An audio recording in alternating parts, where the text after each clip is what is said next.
Bago po tayo mag-umpisa, tayo pong lahat ay umuko at manalangin. Salamat po, Panginoon, sa umagang ito. Nandito po kami sa inyong harapan upang makinig po kami ng banal na salita ng Panginoon. Samahan niyo po kami sa aming fellowship sa inyong pangalan.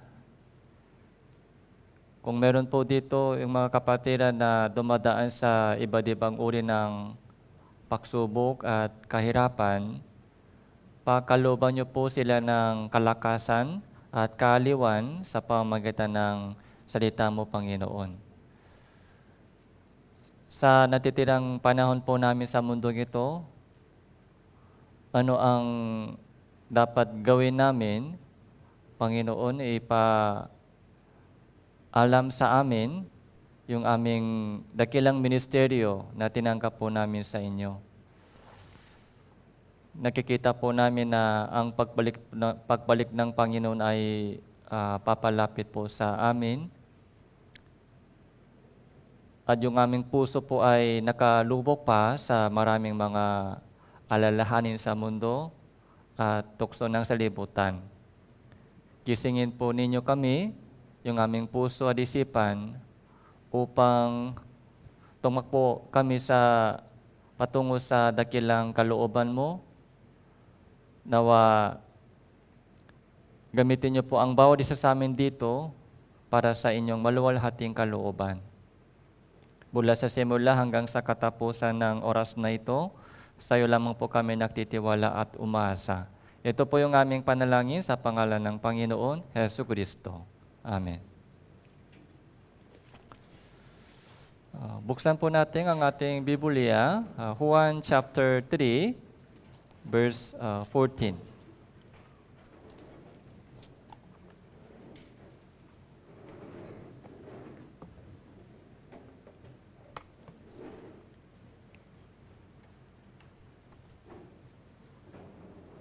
So Juan chapter 3, verse 14 and 15.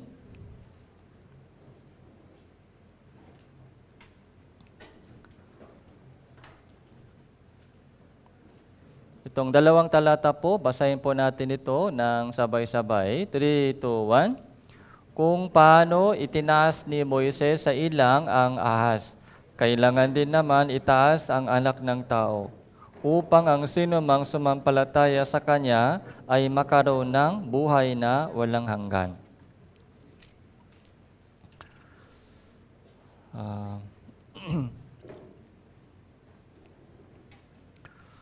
Yung storya po dito, nabanggit po ni Jesus kay Nicodemo ay patungkol sa isang nangyari sa ilang.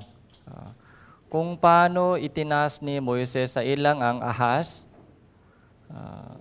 kailangan din naman itaas ang anak ng tao.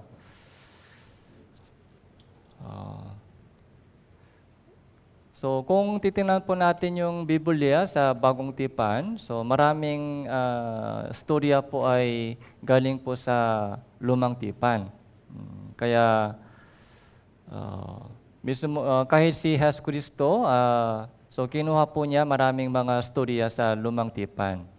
Kaya kailangan din po natin malaman kung ano po ang nangyari sa Lumang Tipan, so para mas malinaw po yung ating pakaunawa sa Bagong Tipan.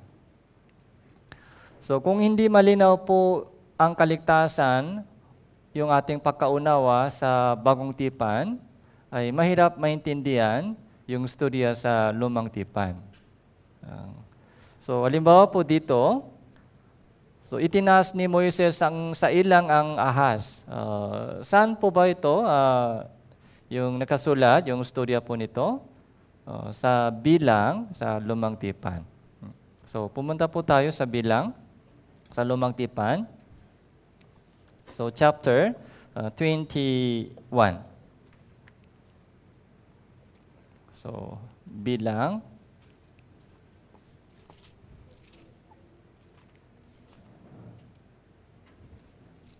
So, Numbers chapter 21, verse 4.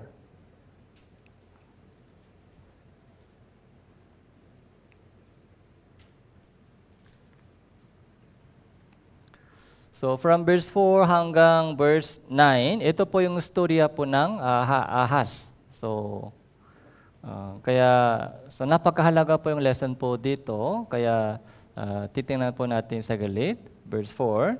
Sila ay naglakbay mula sa bundok ng Hor patungo sa dagat na pula upang umiko sa lupain ng Edom.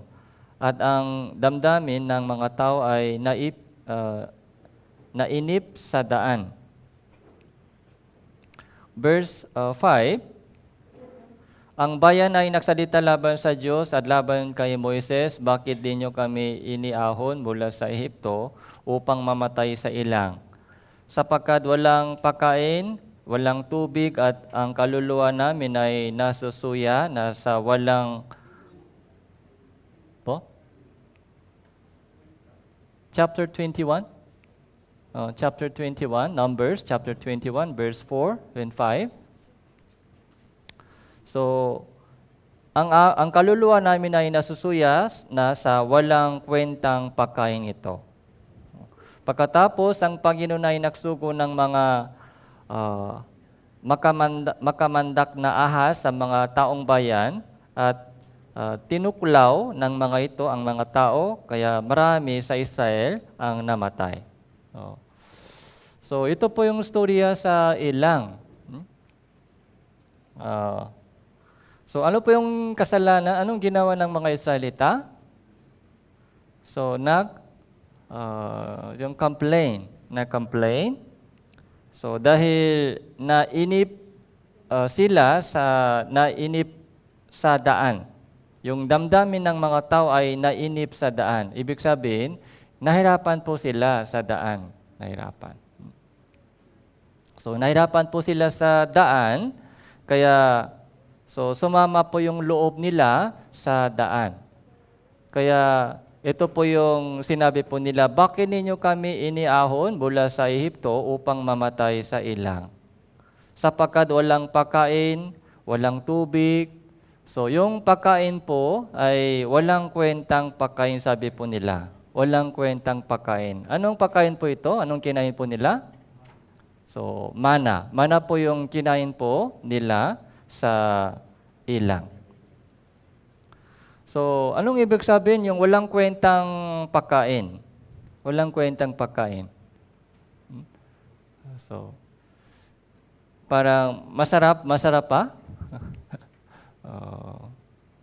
Yung mana lang po yung pagkain po nila, mana. Sa ilang po, walang palayan. Sa ilang, walang ibang pagkain. Yung mana, yun po yung lagi po nila kinain sa ilang. Sa una, masarap, pero pag tuloy-tuloy po sila sa mana po ito, kapag sanay na po tayo, masarap pa rin? So, hindi. Sa una, nagpasalamat, pero unti-unti, nawawala po yung pasasalamat. Pagsanay na po tayo sa yung pagkain po ito ay sa una, salamat, pero sa dulo, na-complain po sila. Tawag po nila, walang kwentang pagkain ito.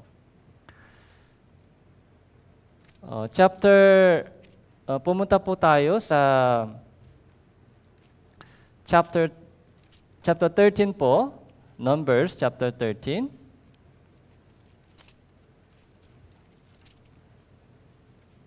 Chapter 11 po, Numbers chapter 11.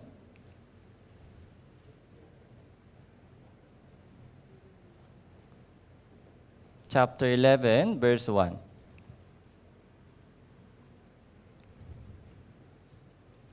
Ang bayan ay nagreklamo sa pandinig ng Panginoon, at nang marinig ito ng Panginoon ay nakningas ang kanyang galit. Ang apoy ng Panginoon ay nakningas laban sa kanila, tinukpok ang gilid ng kampo. Unit ang bayan ay makaawa kay Moises, at si Moises ay nanalangin sa Panginoon at ang apoy ay namatay. So, ang nangyari po sa ilang ay ito po yung nangyari madalas. Ano po yung nangyari sa ilang? So, complain, reklamo, complaint. Bakit ganito? Bakit ganito? Walang pakain, walang tubig, yung walang kwentang pakain. Hmm? So, bakit ganito po ang nangyari? Ah, sila lang po ba yung complain o minsan tayo din po complain? Ah, wala po tayong complain sa buhay? Ah, oo. So, minsan yung mga bata ay nag-complain po sila sa luto ng mama. Tama po? Ah, bakit walang karne? Bakit lagi gulay lang? Minsan yung mga complain po tayo sa pagkain, sa bahay, luto ni mama, kahit puyat po sila sa pagluto. Maagang gising sila, yung nanay, para sa mga anak, nagluto na pago sila, pero walang pasasalamat. Complain agad. Yun po yung minsan nangyari po sa atin.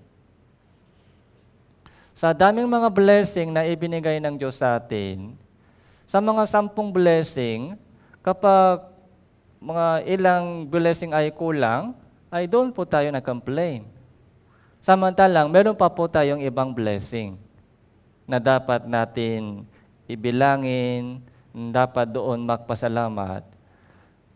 Kaya, kung titingnan po natin yung storya po ng Israelita sa ilang, so ganun po yung madalas nangyari. Ang bayan nagreklamo sa pandinig ng Panginoon. So anong ibig sabihin? Nag-complain po ng mga tao ay, so narinig po ng Diyos. Narinig po ng Diyos. Nung marinig ito ng Panginoon, nagningas ang kanyang galit. So bakit nagalit po ang Diyos sa kanila? Dahil nakalimutan po nila yung blessing. So nakalimutan po, hindi sila marunong magpasalamat sa mga blessing. So naka-focus lang po sila sa mga kulang. Ay, ito kulang, ito wala. Samantalang maraming mga blessing na araw-araw yung ibinibigay ng Diyos sa kanila. Kaya galit po ang Diyos dito. Nagningas ang galit. Apoy ng Panginoon ay nagningas laban sa kanila, tinukpok ang gilid ng kampo. So, yung galit po ay, yung apoy ng Panginoon ay nangyari po ganito. Nakita ng mga tao. So verse 4, at ang nakakagulong mga tao na nasa gitna nila ay nakaroon ng matinding pananabig at ang mga anak ng Israel naman ay muling umiyak, nagsabi, sana meron tayong karneng makakain. Verse 5, ating naalala ang ista na ating kinakain na walang baya sa Ehipto, ang mga pipino, mga milon, mga perno, mga sibuyas at bawang. Unid ngayon ang ating lakas ay nanghihina, walang anumang sa ating harapan kundi ang mana. Mana lang, lagi mana. So, mana lang lagi, walang bawang, walang sibuyas, walang ista, walang karne. Puro mana lang. Hanggang kailan yun? Hanggang kailan? 40 years na. Ilang taon po sila kumain ng mana? 40 years. Hindi po 4 years. Isipin po natin mabuti, kung pagkain po natin puro bigas lang, kanin lang lagi, walang ibang ulam, kanin lang. 1 year, pwede ba? Kanin lang. Walang ibang ulam, kanin lang. 1 year. 5 years, 10 years, kanin lang.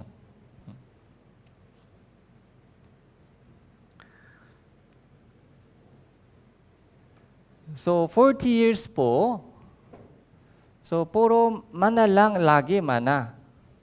Kaya sabi po nila, sa una, sa ilang, walang pagkain, kaya nung binigyan po sila ng mana, nagpasalamat po sila sa lahat. Nagpasalamat po silang lahat sa Diyos. Salamat, Panginoon. May pagkain kami. Akala namin mamamatay sa gutom. Pero yung unang salamat ay nawawala habang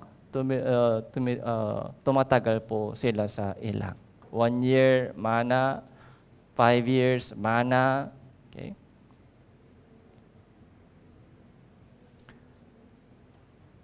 So, verse 7, ang mana ay gaya ng buti ng kulantro at ang kulay niyon ay gaya ng kulay ng bedelyo. So may maliit, okay? Parang yung kulay ay yung kulay ng bedelyo. So parang kulay ng ivory, yung porlas, okay? Kaya lagi yun po yung mga luto po nila. So, yung Ehipto, anong sabi po dito? So, isda na ating kinakain na walang baya sa Ehipto. Ano pong storya po nila? Ehipto. Galing po sila sa Ehipto. Galing po sila sa Ehipto.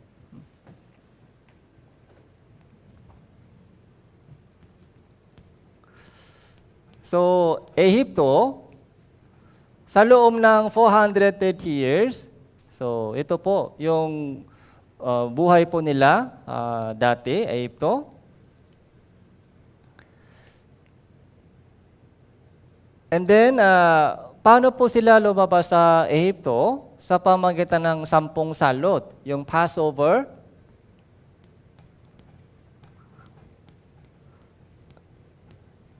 So, and then, Red Sea crossing.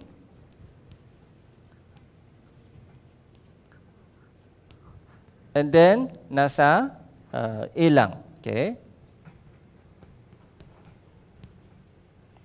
Dito, 40 years. Okay?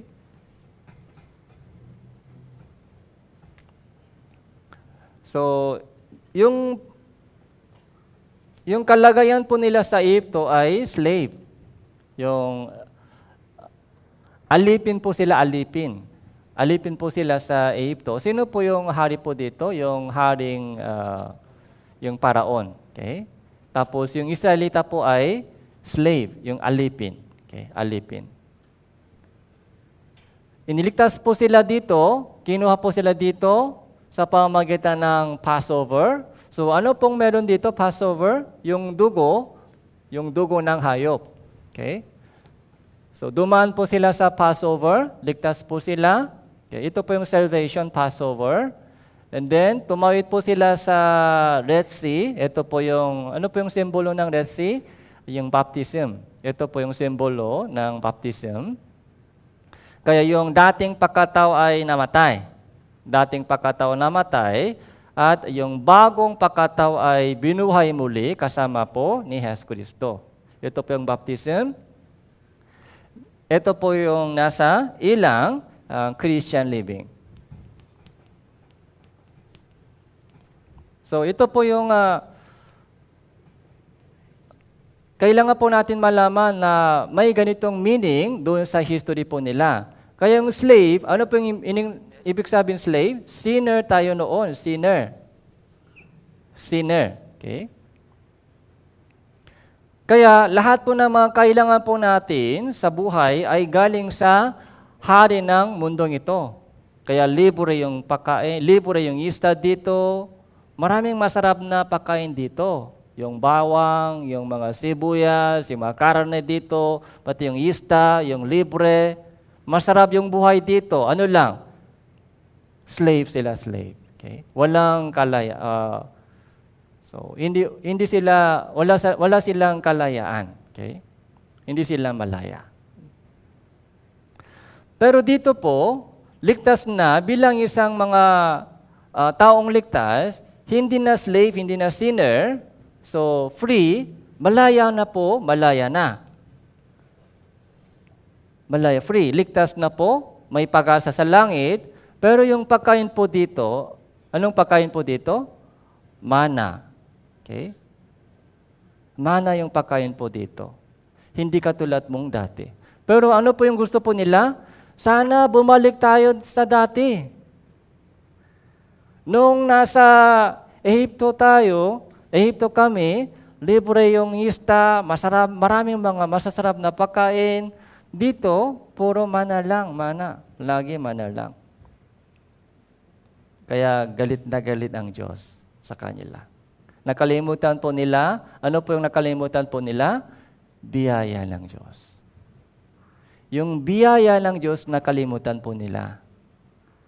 And then, hinahanap nila yung mga kulang. Sana meron ganito, ganito. Kaya sa halip ng nagpapasalamat sa Panginoon, so nagka-complain po sila.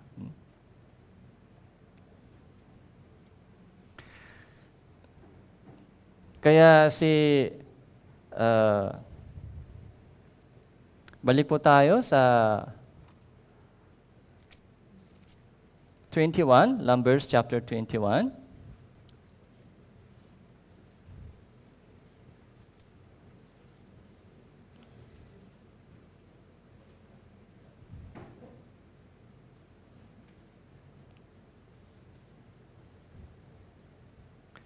Verse 5.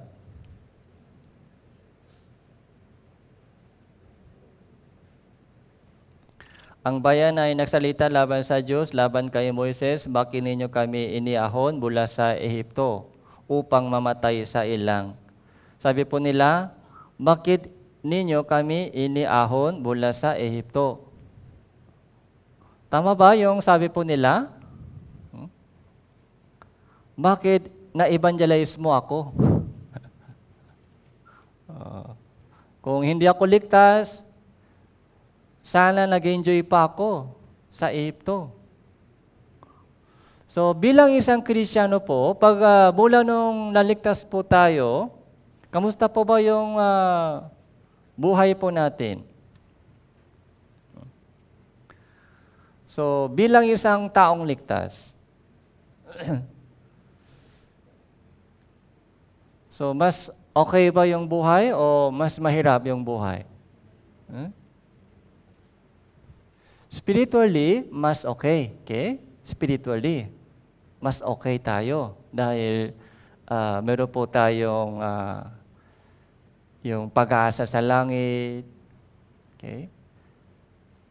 And nagtitiwala po tayo sa Panginoon. Kahit anong nangyari, yung ating spirito po ay nasa kamay ng Panginoon. Pero physically, mas mahirap o mas yung pagkamusta po yung ating mga buhay physically, okay? Mas pagod. Tama po? Mas pagod po tayo.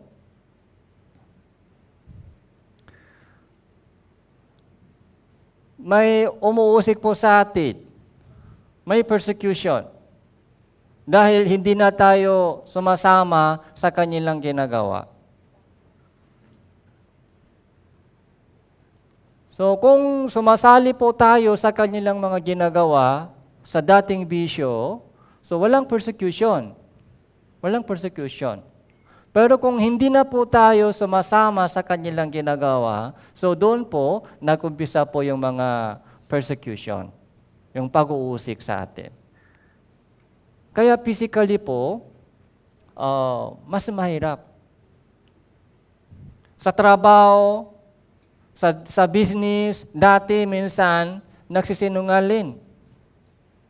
Dati ginawa po natin yung mga bagay na hindi tama para kumita ng mas malaki.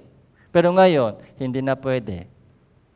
Dati puro trabaho-trabaho lang, kaya mas malaki yung kita. Pero ngayon, so kumukonti po yung kita dahil linggo nasa church po tayo. Tapos kapag may gawain sa church, nasa church po tayo.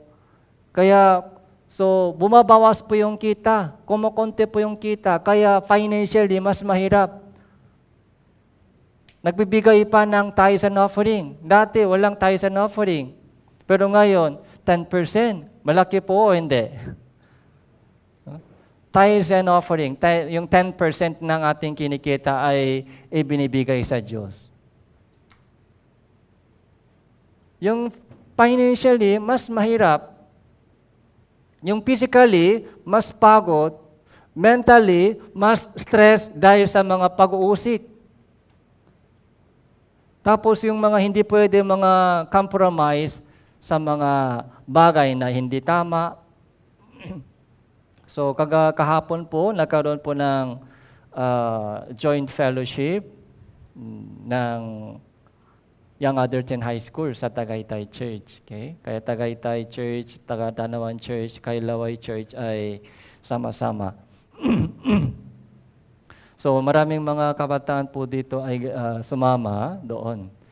Mga short message ko doon ay patungkol sa mga choice. Okay? Yung saway po ng Diyos sa Laodicea Church, hindi kayo malamig, hindi kayo mainit. Maligamgam ka. Dapat isa lang piliin kung sino ang inyong paglilingkuran. Yung Diyos ba, yung paglilingkuran mo, o yung mga Diyos-Diyosan, yung dati mong mga priority, yung pera ba, yung paglilingkuran mo. Isa lang choice, isa lang piliin mo. So, yun po yung mga message ko kahapon.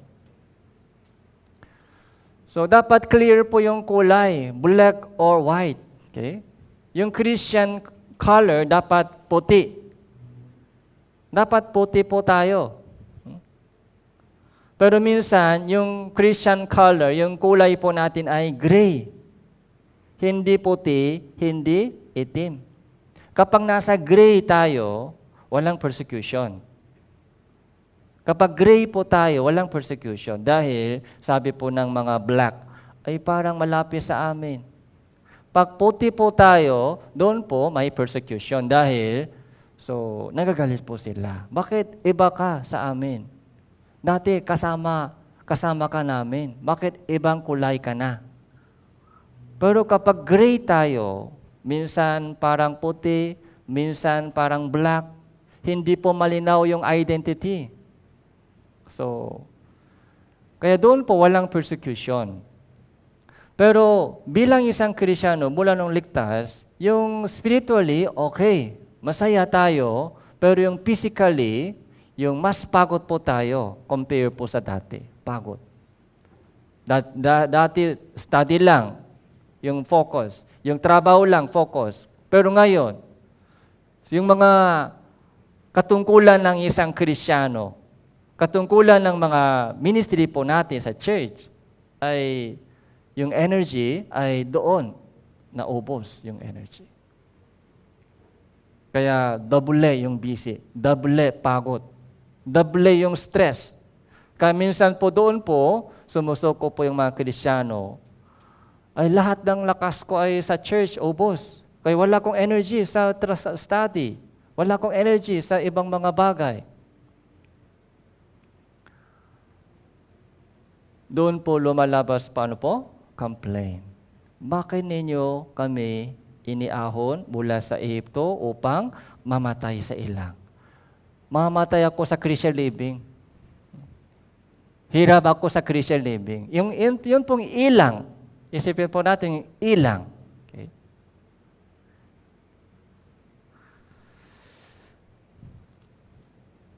Verse sapagkat walang pakain, walang tubig, at kaluluwa namin nasusuya na sa walang kwentang pakain ito. Puro wala. Puro wala. Kaya, verse 6 po, pagkatapos ang Panginoon nagsugo ng mga nakabandak na ahas sa mga taong bayan, tinuklaw ng mga ito ang mga tao, kaya marami sa Israel ang namatay.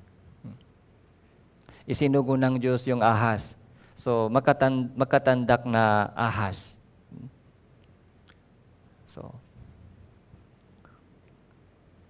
So maraming sa Israel ay namatay. So, doon po yung mga Israelita po ay nagsisi. Verse 7, ang bayan ay pumunta kay Moises, nagsabi, kami ay nakasala sapagkat kami ay nagsalita laban sa Panginoon at laban sa iyo. Idalangin mo sa Panginoon na kanyang alisin sa amin ang mga ahas at idinalangin ni Moises ang bayan. Sabi ng Panginoon kay Moises, gumawa ka ng isang mandak na ahas, ipatong mo sa isang tikin, sa bawat taong nakagat ay mabubuhay kapag tumingin doon. Verse 9. So, basahin po natin, verse 9, 3, 2, 1. Kaya si Moises ay gumawa ng isang ahas na tanso at ipinatong sa isang tikin. Kapag may nakagat ng ahas, ay tumingin ang taong yun sa ahas na tanso ay nabubuhay. So ito po yung nabanggit po ni Jesus, kung paano itinais ni Moises yung ahas sa ilang. Ito po yun. Ganun din yung anak ng tao. So yung ahas na itinaas ni Moises sa ilang tanso, ito po yung simbolo ni Hesus Kristo. Okay. So balik po tayo sa Juan chapter 3.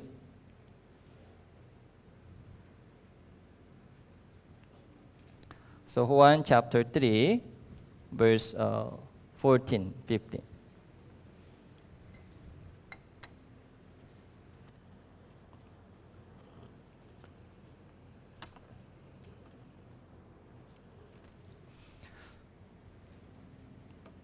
So, bakit nabanggit po ni Jesus yung storya po nila? Di ba, Juan chapter 3 po ay isa sa mga napakahalagang chapter sa buong Biblia. So, anong verse po natin? Anong verse na alala po natin sa John 3? So, John 3:16, John 3:3. Okay? John 3:3. So, malibang isang tao ipanganak na muli, hindi niya makikita ang kaharian ng Diyos. Ito po yung sinabi po ni Jesus kay Nicodemo. So, dapat maipanganak ka na muli para makapunta ka sa kaharian ng Diyos. Napakahalagang verse po ito. So, born again, ang problema po, si Nicodemo, hindi po niya naintindihan.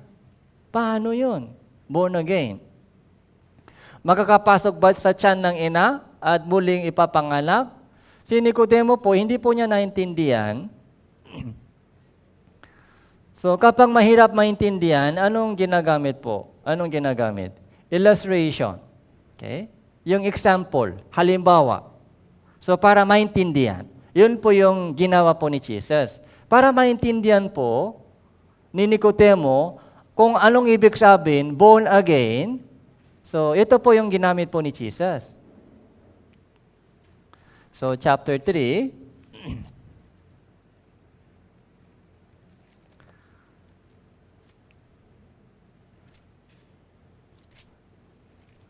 So, chapter 3, verse 6 po.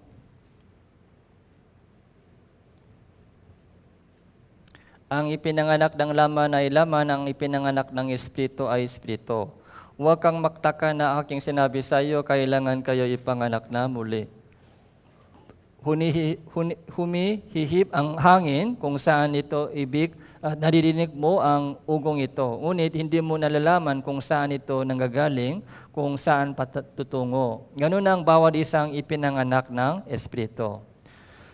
Verse 9, sumagot si Nicodemo sa kanya, paano mangyari ang mga bagay na ito?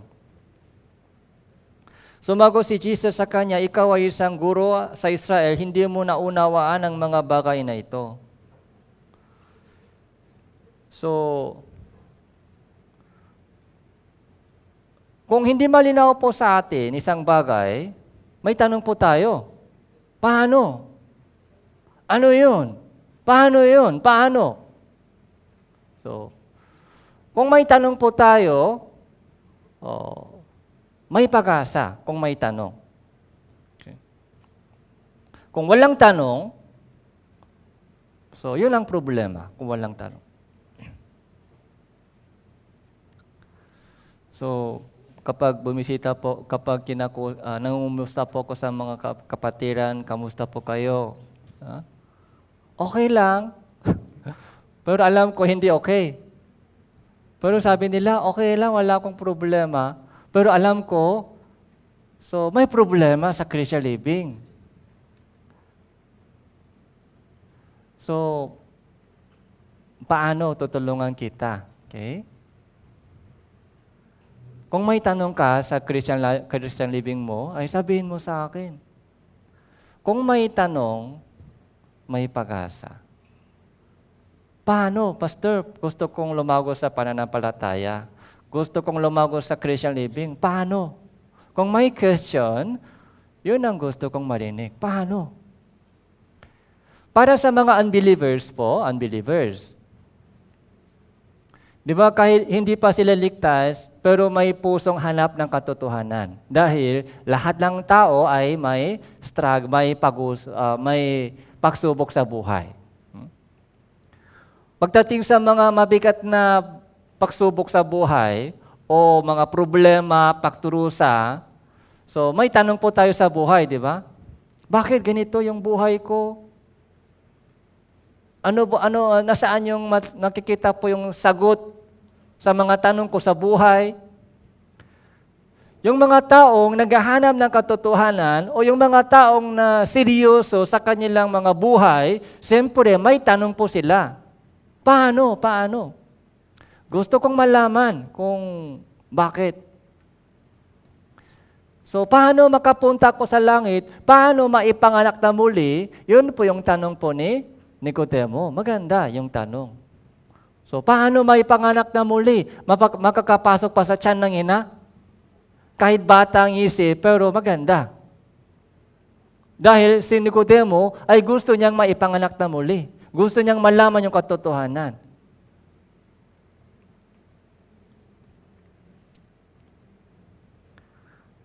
Diba? Verse 4. Sabi sa kanya ni Nicodemo, paano maipapanganak ang isang tao kung siya ay matanda na? Diba magandang question? Paano born again? Paano born again? Gusto kong ma-born again. Pero alam niyo po ba, maraming tao ay walang pakialam dito. Kaya walang pakialam, walang question, walang tanong. Yun lang. Kung loloobin ng Diyos, bahala ang Diyos. Yun lang sinasabi po nila, bahala ang Diyos. Kung pupunta ako sa langit, kung pupunta ako sa langit o sa impyerno, kung kukunin ako ng Lord ngayon, bahala ang Diyos. Yun lang sa alam nila, bahala ang Diyos. Hindi nila alam yung Bible. Bahala ang Diyos. Kapag masakit po yung ulo, anong sabi po natin? Pag masakit po yung ulo, anong sabi natin? Bahala na. Okay?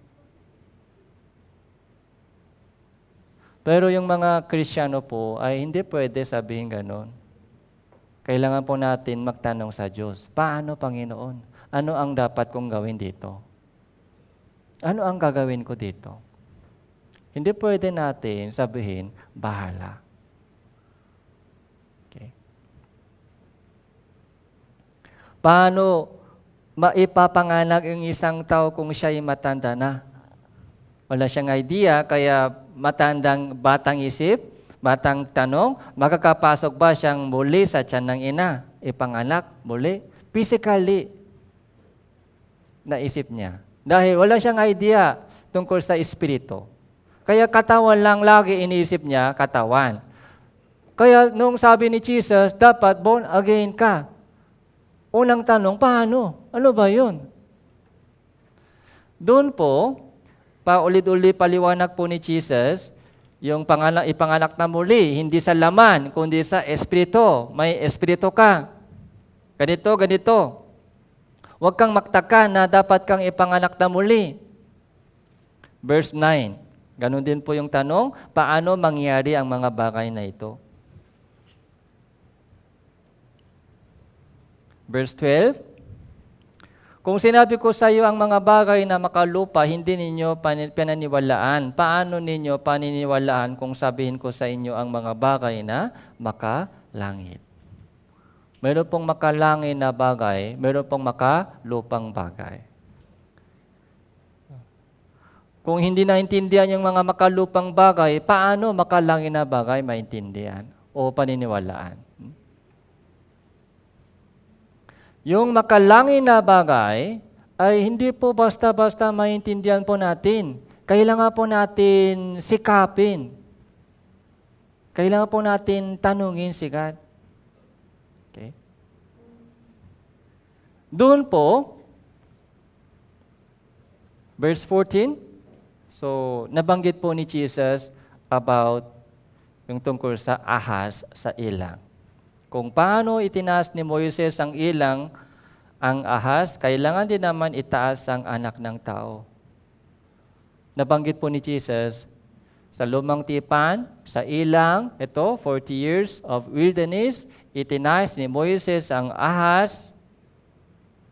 So, dapat ganun din ang anak ng tao. Sino po ito, anak ng tao? Si Jesus. Dapat si Jesus, yung Panginoon Jesucristo dapat itaas. Itaas. Anong ibig sabihin? Ipako sa cross. Okay. Ipako sa cross. Itaas yung anak ng tao, ibig sabihin, so ipako si Jesus, and then anong nangyari? Sa taas, itinaas. Katulad po ng ahas. Okay?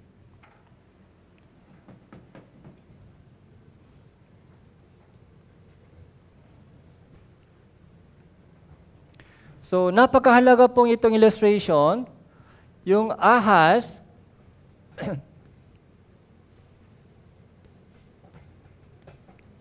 so ganito po, di ba? Ganito. Nakita niyo po ba ito hospital?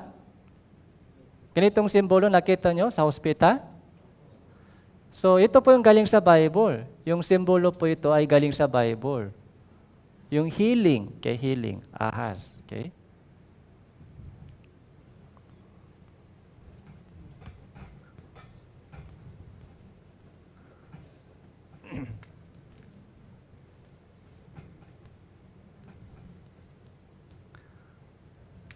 So, kung paano itinaas ni Moises ang ahas sa ilang, ito po, di ba? Ganon din naman, anak ng tao. Ipinako siya sa cross. Ito po yung illustration. Okay. Yung ahas po, ano po yung simbolo ng ahas? Ano po yung simbolo ng ahas? Satanas. Satanas po ay ipinako sa cross. Ibig sabihin, yung kasalanan po natin, kasalanan ay pinarusahan. Kasalanan ay pinarusahan po ng Diyos. Yun po yung meaning ng itong ahas na tanso. Yung kasalanan ay pinarusahan. Okay? And itinaas.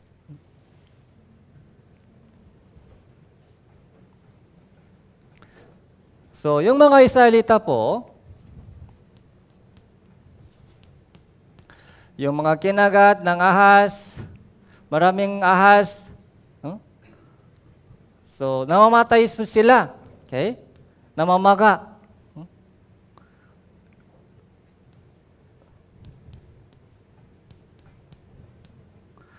So, ano po yung kailangan para gumaling sila? Ano po yung kailangan para gumaling sila? Titingin lang. Tingin, di ba? Pag tumingin, so, gagaling. Kung ayaw tumingin, patay. Okay? Tingin o hindi. Yun po yung malaking, yun po yung choice nila. Titingin o hindi. Okay. Para tumingin po sila sa itong ahas na itinaas, tanso, ano po yung kailangan? Para tumingin, ano po yung kailangan? So, dapat maniwala sa salita ng Diyos. Kung walang faith, so, ayaw maniwala sa Diyos. Ayaw tumingin sa yung ahas na tanso. Dahil may sariling isip, dito po, patay na siya dahil ayaw niya tumingin. Bakit ayaw niya tumingin? Dahil sa sariling isip niya, ay anong meron dito? Anong meron? Ang kailangan ko ngayon ay gamot. Yun ang isip niya. Ang kailangan ko ngayon ay gamot. Yun ang kailangan. Gamot. Yung doktor. Hospital. Anong meron doon sa ahas na tanso? Ayaw ko tumingin. patay. Dahil sa kanyang sariling isip. Matigas yung ulo. Okay. Gamot ang kailangan. Yung pera ang kailangan. Ganito yung kailangan ko para gumaling ako. Okay. Yung trabaho, yung ang kailangan ko, trabaho. Yung mataas na grade ang kailangan ko para maging okay ako. Ayaw nila tumingin. Ayaw nila tumingin dahil sa sariling isip. Yung sariling isip, yun po yung pinaka-kalaban po natin. Sariling isip. So, simple lang, di ba? Napaka-simple, tingin lang. Napaka-simple, tingin lang. Pero may namatay. May bayad po ba dito? May bayad po ba sa pagtingin? Walang bayad. Napaka-simple lang, tingin lang. Very easy. Madali lang yan, madali. Tingin lang. Pero may namatay, may buhay dito. Pero itong tao, tumingin siya. Ay sabi ni Moises sa akin, sino mang tumingin sa tansong ahas ay mabubuhay. Sige, naniniwala ako sa Diyos. Naniniwala ako sa salita niya. Kaya titingin ako. Tumingin siya, so gumaling na. Ito po ay parusa. Dito po, ito po yung punishment. Yung kasalanan po nila. Ano po yung kasalanan po nila? Ano po yung kasalanan nila? Complain. Okay? Complain. Kinagat po sila ng ahas. Ganon din po lahat ng mga tao sa mundong ito, sinner, nagkagat po tayo ni Satanas, nagkagat. Kaya kumakalat po yung lason sa buong katawan. Kung ganito tayo mamamatay, impyerno. Katulad po ng itong nangyari, si Jesus po ay dumating sa mundong ito, itinaas po siya. Itinaas po si Jesus. Anong ibig sabihin? Pinarusahan po siya ng Diyos. Yung parusa ng Diyos ay dumating, nangyari sa Kanya. So ngayon din po, para maligtas po, para maipanganak na muli isang tao, ano po yung kailangan? Tumingin lang kay Jesus, tumingin. Ito po yung way para maipanganak na muli. Yung born again sa pamamagitan ng banal na dugo ni Jesucristo. Kaya Nicodemo, tanong po niya, paano maipanganak na muli isang tao pag matanda na? Makakapasok pa sa tiyan ng ina. Paano mangyari yun? Sabi po ni Jesus, ito yung born again. Dapat tumingin ka kay Jesus. Lahat ng kasalanan mo ay natubos na. Namatay siya sa krus dahil sa kasalanan mo. Ipinako siya sa krus dahil sa kasalanan mo. Dumanag yung kanyang banal na dugo dahil sa kasalanan mo. Tumingin ka kay Jesus. So yun ang way, yun ang paraan para maipanganak ka na muli. Pero sa ating panahon, may taong tumingin kay Jesus, may taong ayaw tumingin kay Jesus. Okay. Maraming tao po ay ayaw tumingin kay Jesus. Yung ano ang tinitingin po nila, sa baba na lang, sa salibutan. Sa baba, sa salimutan. Kayamanan, kaligayahan sa buhay, yung mga magandang trabaho dito, mahabang buhay dito, doon po tumitingin, ayaw tumingin kay Jesus. Kaya sila ay mapapahamak sa impyerno. Ito ay sa langit. Kaya verse 15, upang ang sinumang sumampalataya sa Kanya ay makaroon ng buhay na walang hanggan. And then, 16, ito po ay alam natin. sapagkat ganun na lamang ang pag-ibig ng Diyos sa salibutan na ibinigay niya ang kanyang tanging anak upang ang sino mang sa kanya ay sumampalataya ay huwag mapahamak kundi makaroon ng buhay na walang hanggan. Sapagkat hindi sinugo ng Diyos ang anak sa salibutan upang hatulan ng salibutan, kundi upang ang salibutan ay maligtas sa pamamagitan niya. Okay? Gospel verse. Okay? Kaya pagtingin ay pananampalataya. Yun po yung pagtingin, pananampalataya. Okay. So, saan po, sa kanino po kayo tumitingin? Kay Jesus po ba? O sa salibutan pa?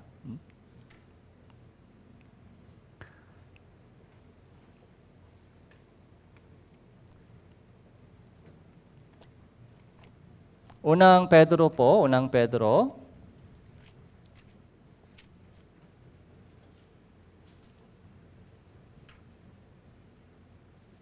Chapter 1, verse 23. Unang Pedro, chapter 1, verse 23.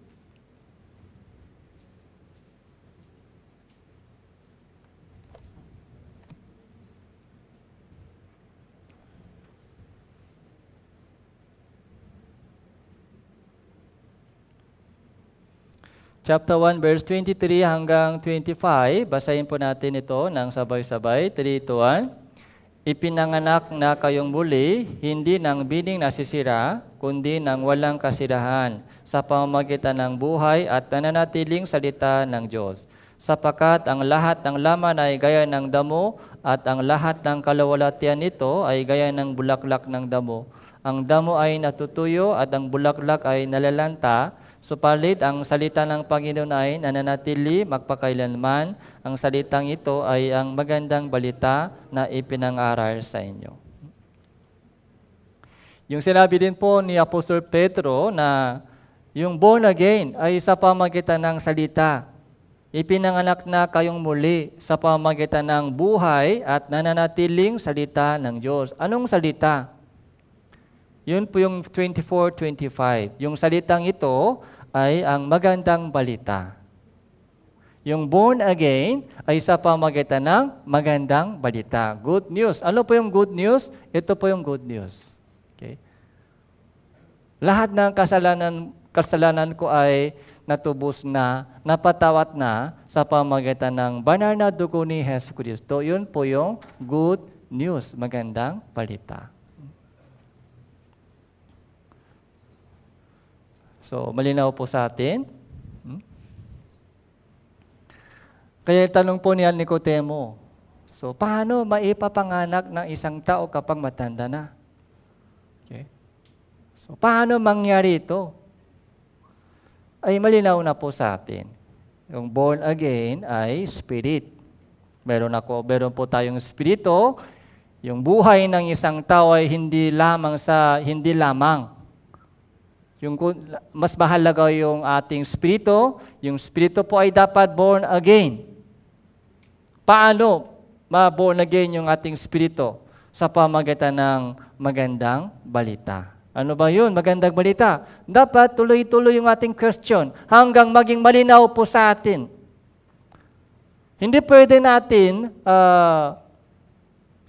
makontento, ay basta nag-church ako, ligtas na ako. Hindi pwede ganon. Nag-church ako, sumasali ako sa mga gawain, kaya makakapasok ko sa langit. Hindi ganon. Dapat malinaw po sa atin about salvation. Ligtas ba ako? Ipanganak na muli na ako. Yung gospel, ano ba yung gospel? So dapat malinaw po sa atin yung gospel, yung ebanghelyo. Dahil doon po, mag-umpisa po yung ating tunay na Christian living.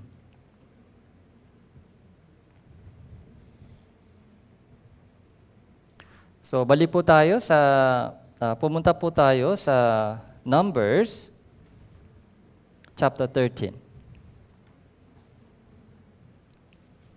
Numbers, chapter 13.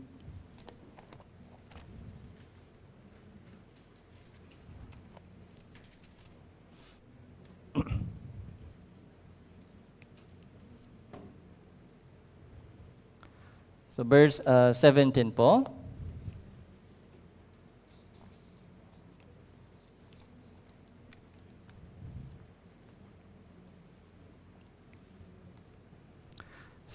Isinuguni sila ni Moises upang lihim na siyasatin ang lupain ng Kanaan.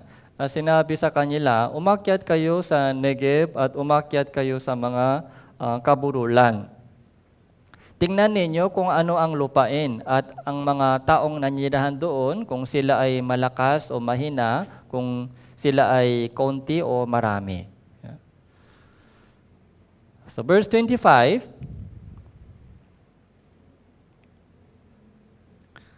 sila ay nagbalik pagkatapos na lihim na siyasatin ng lupain sa katapusan ng 40 araw. Sila ay dumating kina Moises at Aaron at sa buong sambahayan ng mga anak ni Israel sa ilang ng paraan sa Kadesh at kanilang dinalhan sila ng balita at ang buong sambahayan at kanilang ipinakita sa kanila ang bunga ng lupain. So bago po sila pumasok sa Kanaan, so isinugo po ni Moises 12 espiyas, 12. Mula sa isang lipi, 12 lipi. Kaya 12 espiyas po ay isinugo ni Moises upang siyasatin kung ano po yung kondisyon ng lupain ng Kanaan. And after 40 days, so 40 days po yung survey, 40 days. So dinala po nila yung mga bunga ng lupain, tapos reporting. Pero dalawang klaseng reporting. Verse 30.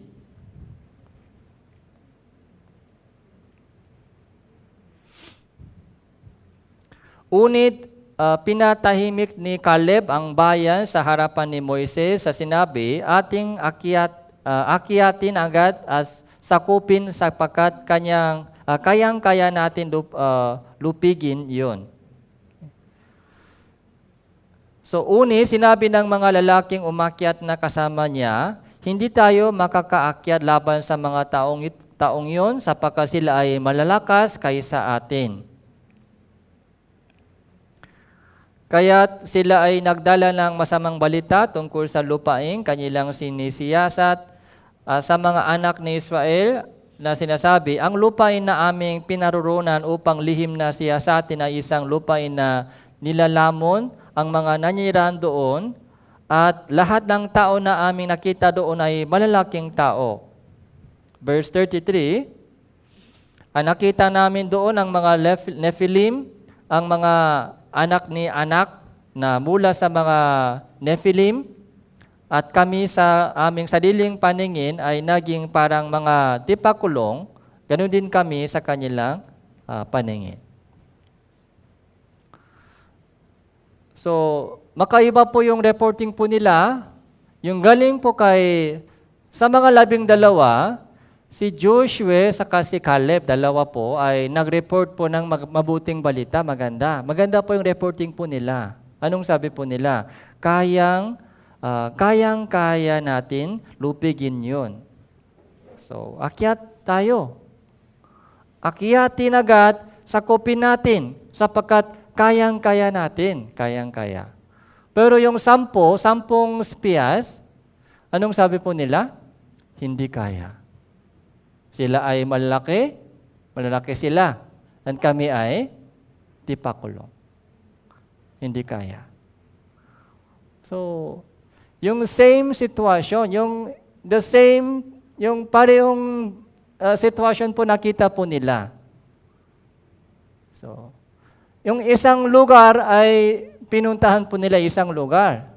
Parehong lugar ay siniyasat nila at pinuntahan po nila, nakita po nila. Bakit ganito yung iba? Dalawang reporting. Malayo yung dalawang reporting. So dahil yung kanilang puso ay iba-iba. The same situation po nakita po nila, pero bakit ganito po yung malayo yung reporting po nila? Dahil sa kanilang puso ay malayo. Iba po yung kanilang puso. Kaya sinabi po ni Caleb, Joshua, chapter 14,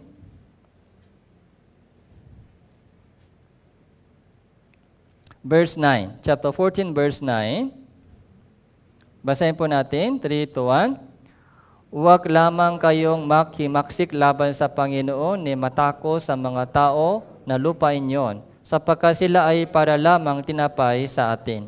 Ang kanilang kalinga ay inalis sa kanila at ang Panginoon ay kasama natin. Huwag kayong matakot sa kanila.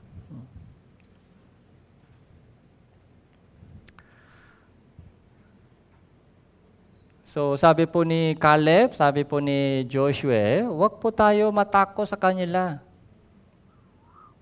Huwag po tayo matako sa kanila. Sapagkat ang Panginoon ay kasama natin. Sila ay tinapay. Sila ay tinapay natin. Ganito po yung puso. Ganito po yung puso po ni Joshua sa Caleb. Malaki sila, malaking tao sila, malaki. Mas maliit po kami, mas maliit po tayo sa kanila. Pero kayang-kaya natin sakupin sila. Dahil, sino po yung kasama? Ang Diyos ay kasama natin. Ito po yung malaking bagay. Si Joshua sa si Caleb, alam po nila na kung sino po yung kasama. Pero yung 10 spiyas, hindi po nila alam na may kasama po sila.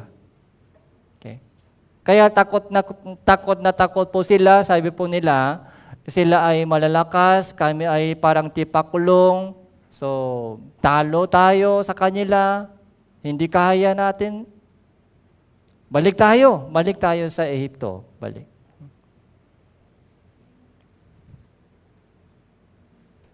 Doon po, so, nagalit si God sa kanila. Galit na galit. Verse 11 po, chapter 14, verse 11.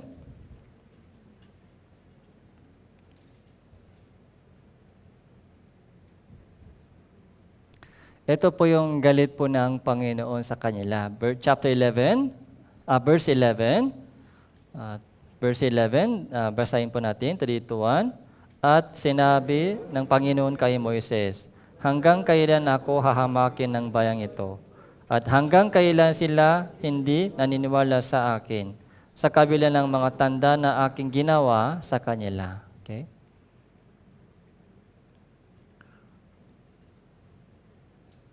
So, pansinin po natin yung salita, hanggang kailan.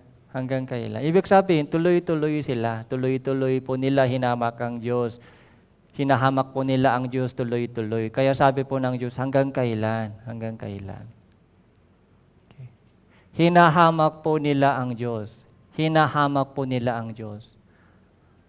Ibig sabihin, nabubuhay po sila parang walang Diyos. Okay. Ang Diyos ay maliit sa kanila. Maliit ang Diyos sa kanila. Kaya yung salita ng Diyos ay walang power sa kanila. Ano mang sinasabi ano mang sinasabi ng Diyos sa kanila ay ayaw nila pakinggan, ayaw nila sundin, ayaw nila tanggapin. Yun ang hinahamak po nila ang Diyos. Sabi ng Panginoon, hanggang kailan hinahamak nila ako?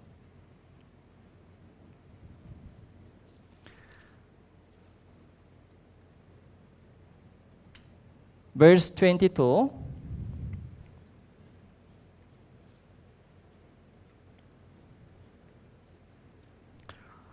wala sa mga taong iyon na nakakita ng aking kaluwalhatian at ng aking mga tanda na aking ginawa sa Ehipto at sa ilang, unit tinukso pa rin ako nito makasampung ulit at hindi diniig ang aking tinik.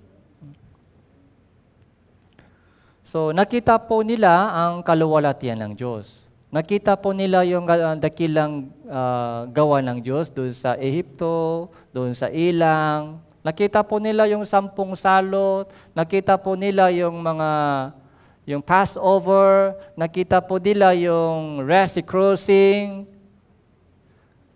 So kumakain po sila ng mana araw-araw. Kumakain po sila ng mana araw-araw. Umiinom sila ng tubig galing sa bato araw-araw. Ganun pa man, hinahamak pa rin po nila ang Diyos. Hinahamak pa rin.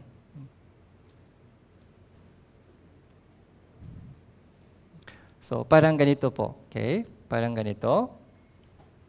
Tumitibok pa yung ating puso. Nararamdaman po ba ninyo? Tumitibok. Pag stop na po ito, anong mangyari? Patay tayo, di ba? Nagpapasalamat po tayo na tumitibok pa yung ating puso. Sino po ba nagpapatibok ng puso mo? Ikaw ba nagpapatibok? Hindi tayo nakakontrol. Ang Diyos ay nagpapatibok ng ating puso. Hindi natin naramdaman po ito. Yung kaninang umaga, sino po yung nagpagising sa inyo? Ikaw ba? Gumising ng sarili? Ang Diyos pong nagpagising sa inyo. Kaya gumising na tayo. Yung pagkain po natin, kinain po natin, saan galing po? Galing sa trabaho po natin? Yes, galing sa itong trabaho. Pero kung hindi ka binigyan ng Diyos ng kalakasan, kung hindi ka binigyan ng Diyos ng yung karunungan, paano po tayo kumita ng pera? Paano po tayo magtrabaho? Kung wala tayong mga kalakasan, kung hindi tayo binibigyan ng kalakasan araw-araw o karunungan ng araw-araw, yung katalinuhan ng araw-araw, kung walang tumutulong sa atin, paano po tayo kumita? Paano po tayo magtrabaho? Lahat po ay biyaya ng Diyos.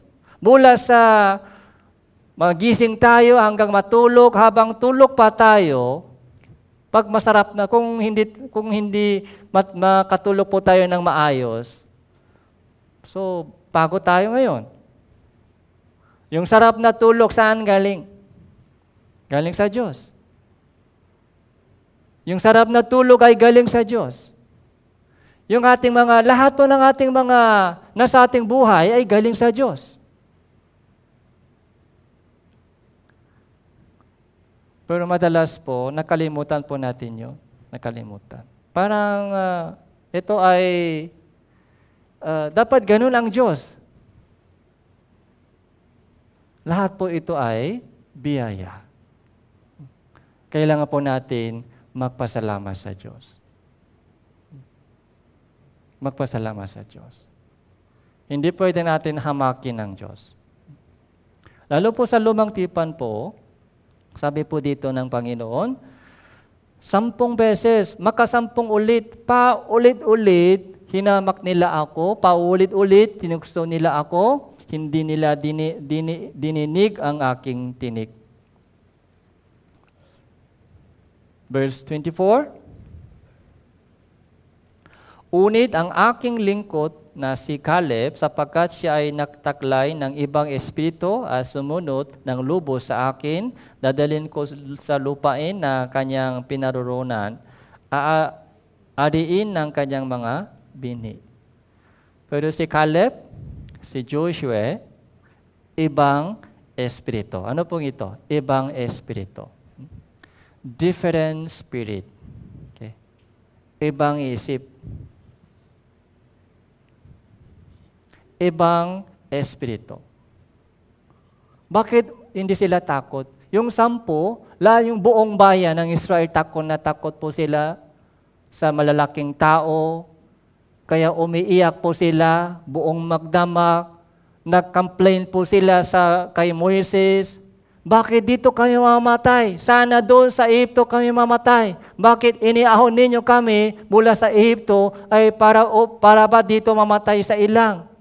Nag-complain po sila, natakot po sila. Yun ang espiritu po nila. Pero si Joshua Caleb, bakit walang takot sila? Matapang sila. Sila ay tinapay. Parang tinapay sila. kasama ang Diyos ay kasama natin, kaya natin sakupin sila. Ibang espiritu. Anong meron sa puso ni Caleb? Sa puso po ni Caleb Joshua, so malaki ang Diyos, malaki. Malaki po ang Diyos sa kanilang puso. Kaya yung kalaban, yung mga malalaking tao sa Kanaan, saka yung mga sitwasyon, yung mga problema, ay maliit lang, maliit, hindi malaki. Dahil ang Diyos ay malaki sa kanila, ang Diyos. Yung tanong ko po sa iyo, sa puso po natin, sa inyo, malaki ba ang Diyos sa inyo o maliit ang Diyos sa inyo? Okay. Kung malaki ang Diyos sa atin, hindi natin maaari hamakin siya kung malaki siya sa atin. Yung kanyang salita ay malaki sa akin. Ano mang sinasabi ng Panginoon sa akin ay susundin ko. Pero kung ang Diyos ay maliit sa atin, maliit, siguro isa sa mga option sa buhay. Isa sa mga maraming option sa buhay ang Diyos. Kung ganun po, ano mang sinasabi ng Diyos sa atin sa Bible ay isang option lang, isang option. Pwede rin hindi. Yun po yung hinahamak. Kung ganun po yung ating ginagawa, yun po yung paghamak sa Diyos. Si Joshua, nagtaklay siya ng ibang espiritu, different spirit. Sumunod lang lubos sa akin. Kaya alam niyo po ba kung ilan po ba ay pumasok sa lupain ng Kanaan? Si Joshua saka si Caleb lamang po ay pumasok sa lupain ng Kanaan. Lahat ng ibang mga Israelita ay namatay sila sa ilang. Hindi po sila nakapasok sa lupain ng Kanaan. Verse 27, hanggang kailan magrereklamo laban sa akin ang masamang kapulungan nito? Aking narinig ang mga reklamo ng mga anak ni Israel na kanilang sinasabi laban sa akin.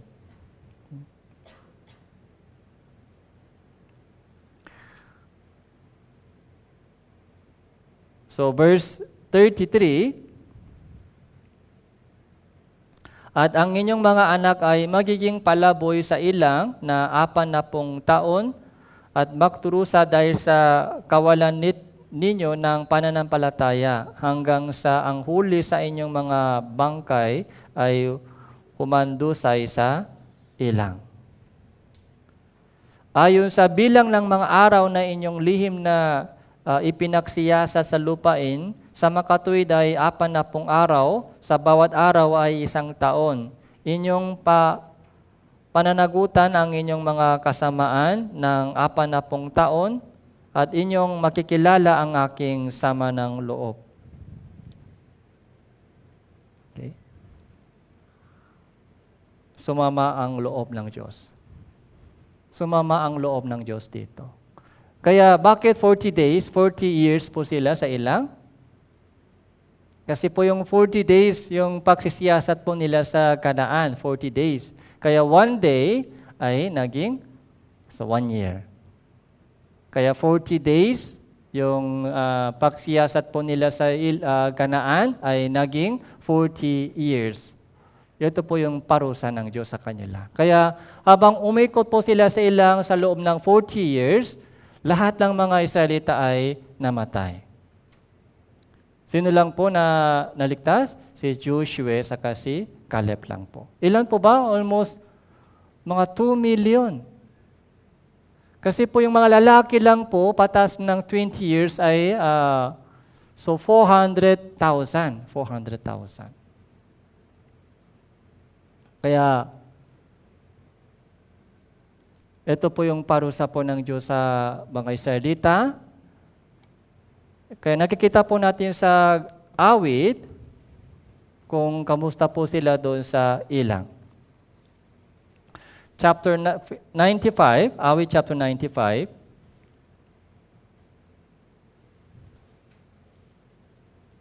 Verse 9.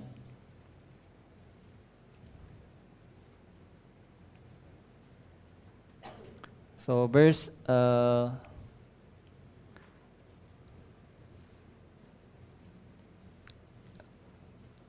Awit chapter 95 verse 8 po, verse 8. Huwag ninyong matigasin ang inyong puso gaya sa Meriba, gaya ng araw sa ilang sa Massa. Nang tuksoin ako ng mga magulang ninyo at ako ay subukin, bagaman nakita na nila ang gawa ko. 40 taon kinamuhian ko ang lahing iyon. At aking sinabi, bayan na aking nakakamali sa kanilang puso at hindi nila nalalaman ang aking mga daan. So, 40 taon kinamuhian ko ang lahing ito, sabi po ng Panginoon.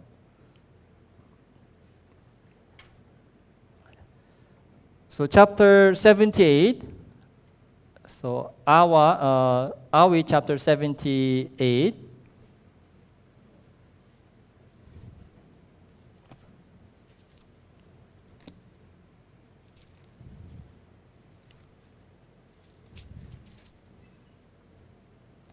Yung buong chapter po ito, chapter 78, ay patungkol sa history po nila, yung sa ilang.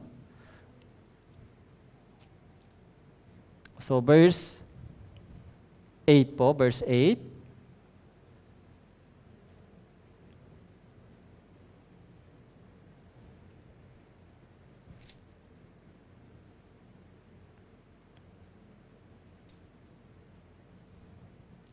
Verse 12 po, verse 12.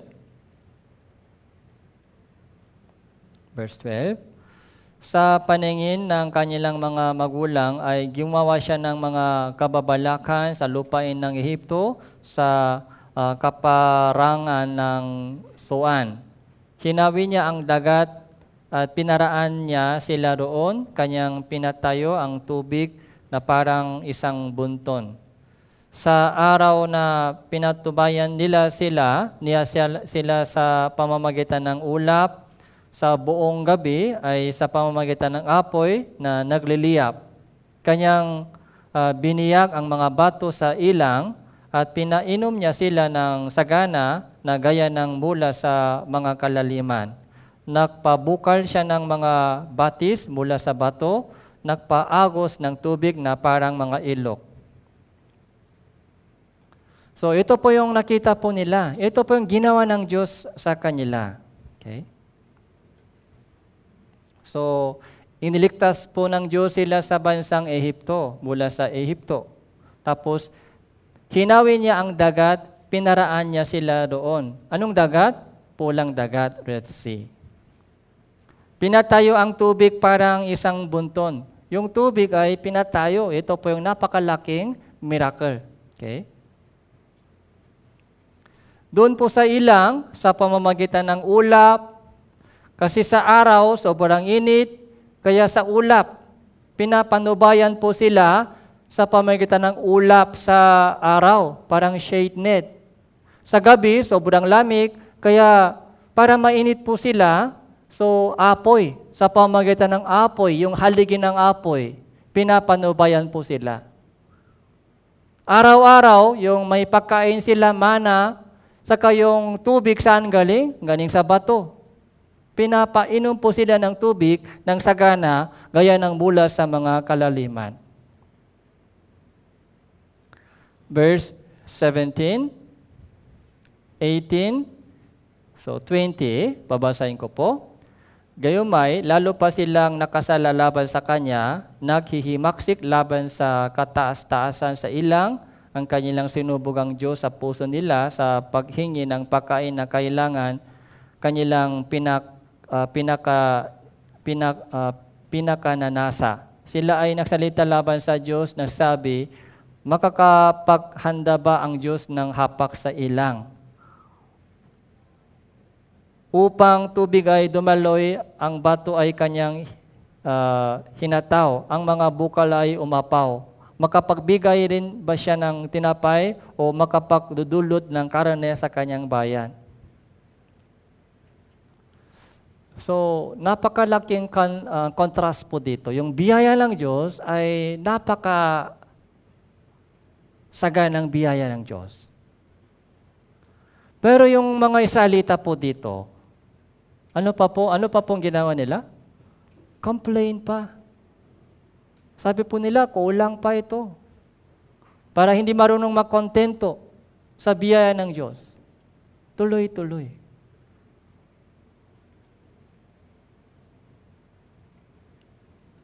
Verse 21, kaya't nang marinig ng Panginoon, sila ay napuno ng puot, isang apoy ang nag-aalap laban sa kay Jacob, ang kanyang galit naman ay lumaki laban sa Israel. Sapagkat sa Diyos sila hindi nananampalataya at sa kanyang kaligtasan sila ay hindi nagtiwala.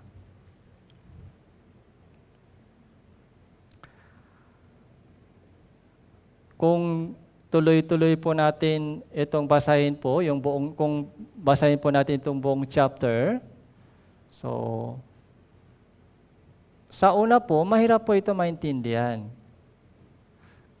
Kapag tayo po ay nasa ilang, nakita po ganung mga ginawa ng Panginoon sa atin, so, inisip po, akala po natin ay hindi tayo nagka-complain ganito. Pero sa totoo lang po, sa ating pamumuhay Kristiyano po, ay minsan po ito ay nangyari sa atin. Sa kabila ng mga masaganang biyaya. Okay. Maraming ginagawa ng Diyos ngayon para sa akin. Malaking biyaya. Maraming blessing na ibinigay ng Diyos sa akin. Ganun pa man, minsan complain pa sa konting hirap, konting mga pagsubok, hirap, complain agad. Anong sinasabi ng Diyos sa atin? Anak, bakit nakalimutan mo ang ginagawa ko para sa iyo? Hindi konti ang ginagawa ko, ibinibigay ko sa iyo. Malaking blessing yan. Blessing of salvation. Salvation muna. Ligtas na tayo. Anong ibig sabihin ligtas na tayo? Ready na tayo mamatay. Ready na po tayo, handa na po tayong mamatay. May pag-asa po tayo na pupunta sa langit. Kahit mamatay ako sa pagod, okay lang, ready na po ako pupunta sa langit. Salamat pa rin. Okay. Kahit mamatay ako sa sakit, so, salamat pa rin. Kasi lipat bahay lang yan. Yung buhay po natin dito sa lupa ay bonus. Additional po yun. Additional bonus. Yung chance po ito, chance. Yung buhay po natin natitira sa mundong ito, ay ito po yung pagkakataon, chance po ito para sa ibinibigay ng Diyos. Para ano po? Para maging masaya? Hindi po. Para makaroon po tayo ng gantimpala sa langit. Ito po yung chance. Kung ayaw mo, yung pagkakataon po ito, pagod ka na sa ministry o pagod ka na sa mga patungkulan bilang Kristiyano, so ibigay mo sa akin. Ibalik sa akin. Ibibigay ko sa iba. Maraming naghihintay. Alam niyo po ba? Maraming mga Kristiyano ay naghintay ng pagkakataon na nasa inyo. Hinahanap nila yon. Hinihintay po nila yon. Gustong-gusto po nila makaroon ng gantimpala sa langit. Pero ngayon, nasa atin na po. May ministry po tayo, may chance po tayo, nasa church po tayo. Kaya kapag may pagkakataon na mag-sacrifice para sa Panginoon, so welcome po natin. Welcome.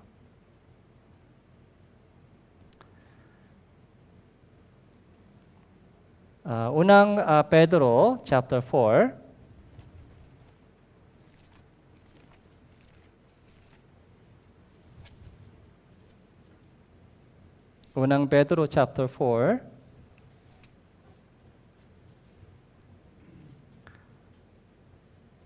verse 12.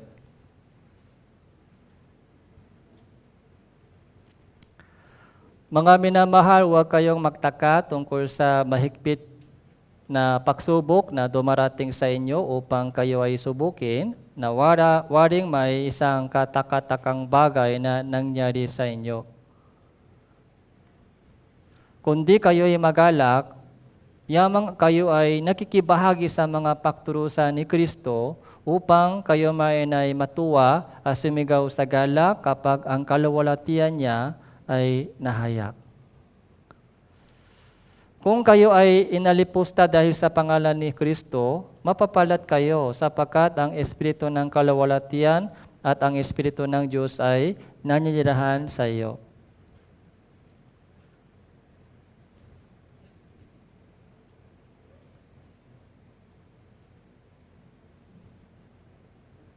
So, verse 19 po. Basahin po natin, 3, 2, 1. Kaya't ang mga nagturusa ayon sa kalooban ng Diyos ay ipakatiwala ang kanilang mga kaluluwa sa tapat na lumikha sa paggawa ng mabuti.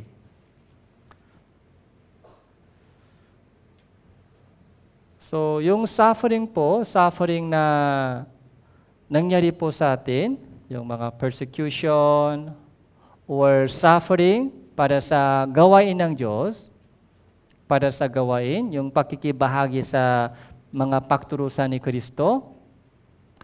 Kapag dumarating po sa atin yung suffering, anong sabi sa Biblia? Magalak ka. Magalak ka. Dahil malaki yung gantimpala ibibigay ng Diyos sa iyo. Kung walang suffering, so yun ang problema. Kaya hanapin po natin yung pagkakataon kung paano makasama ako sa suffering. Saan mangyari yung suffering para sa Panginoon? Dahil doon, may kasamang kaluwalhatian. Doon sa suffering para sa gawain ng Diyos, may kasamang kaluwalhatian at karangalan. Hanapin po natin kung saan mangyari yung suffering. Doon po tayo sumama. Pero kung wala po tayong ganong pag-asa, kapag may suffering, anong ginagawa po nila? Iniiwasan nila suffering. Ipagod, hirap. Kaya iniiwasan po nila yung suffering. Pag mahirap, ayaw. Kapag masaya, yun lang, hinahanap nila. Pero baliktad po yung sinasabi sa Biblia. Kapag may suffering para sa Panginoon, doon ka sumama. Magalak ka. Kaya ngayon po ay pinag-usapan po natin yung storya po doon sa ilang, kung paano sila na-complain.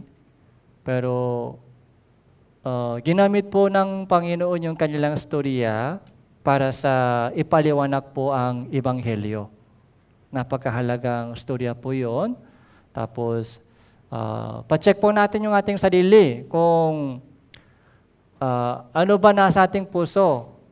Complain ba o pagpapasalamat pa? Okay? Di ba sabi sa Biblia, sa lahat ng bagay, magpasalamat ka. Sana sa lahat ng bagay, so lahat ng Tanawan Church ay magpasalamat. Okay? Hindi po mag-complain. Okay? Kaya kahit minsan, kahit matigas yung magpasalamat pa rin po tayo sa lunch po sa church. Okay? Huwag po tayo mag-complain sa mga ulam. Okay? So, kinaugalian po yan, kinaugalian. Kaya sa lahat ng bagay, dapat magpasalamat po tayo. Kaya huwag po natin ilabas po sa ating bibig yung complain magmula ngayon. Sa anumang bagay, pag lumalabas yung complain sa ating bibig, so, bantayin po natin yon, bantay. Para hindi lumabas sa bibig po natin yung complaint. Yung salamat lang ay sana ilabas po natin sa ating bibig. Okay, manalangin po tayo. Salamat po, Panginoon, sa oras na ito, sa inyong mensahe na ibinigay niyo po sa amin. Nawa yung puso po ng mga kapatiran dito ay mapuno ng nagpapasalamat sa inyong masaganang biyaya. At gamitin niyo po ang bawat isa sa amin dito upang may bahagi po ang Ebanghelyo sa mga maraming naliligaw na kaluluwa. Darating po na summer retreat, third batch, nawa mas marami din po dadalhin po ng mga kapatiran namin sa itong third batch upang maligtas po sila. Ito po yung aming panalangin sa pangalan ng Panginoon Hesus Kristo. Amen.